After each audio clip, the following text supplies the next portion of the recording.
So magandang hapon mga kaparmer.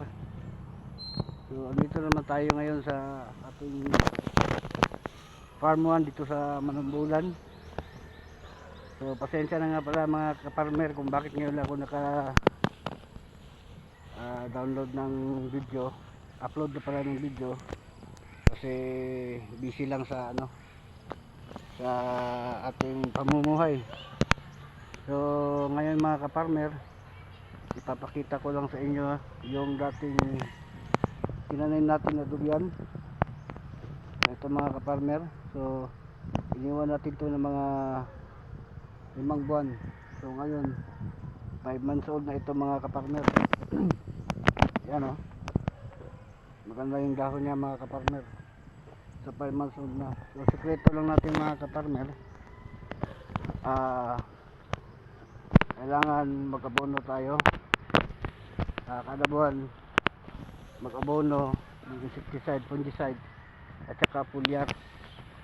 So ganun lang. Tapos lagi lang nating alagaan ng ating mga tanim na durian mga kaparmer. So ito yung ating mga kaparmer. So napakaganda. Ito yung iniwan natin na 5 buwan. So ngayon 5 buwan na talaga mga kaparmer. So malaki na. Kaya lang sikreto mga kaparmer. Ano dyan mga kaparmer, no? Yung mga viewers natin dyan at saka subscriber natin sa ating channel, pasensya na kayo.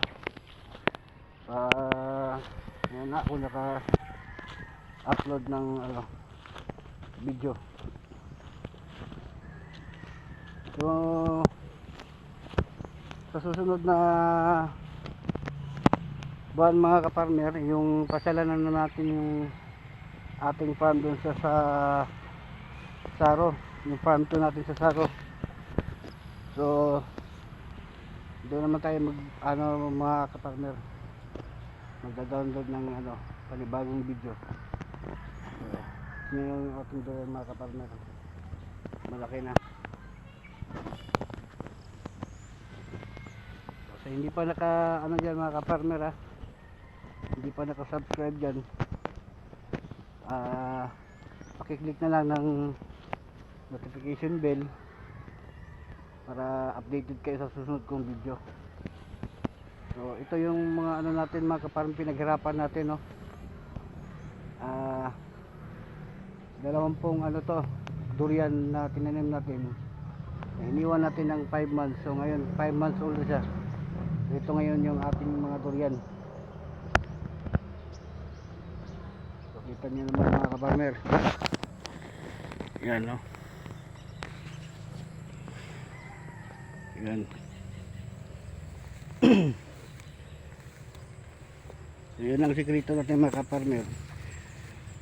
Sa isang buwan mag-abono tayo, kagaya nito mga kaparmer, inabonohan natin, tapos inisprayan natin ng foliar tsaka fungicide.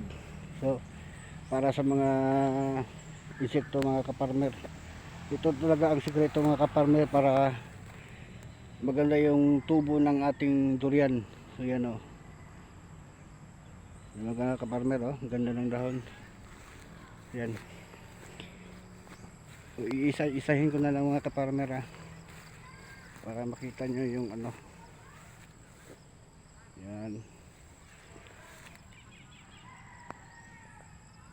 So kailangan talaga mga kaparmer na abonohan talaga siya para hindi siya mga kaparmer, no? Madaling matuyo. Yan o. So kakatapos lang natin na ngayon mag-spray. So sa susunod na buwan mga kaparmer, doon naman tayo sa ating farm 2 sa Saro. So yan.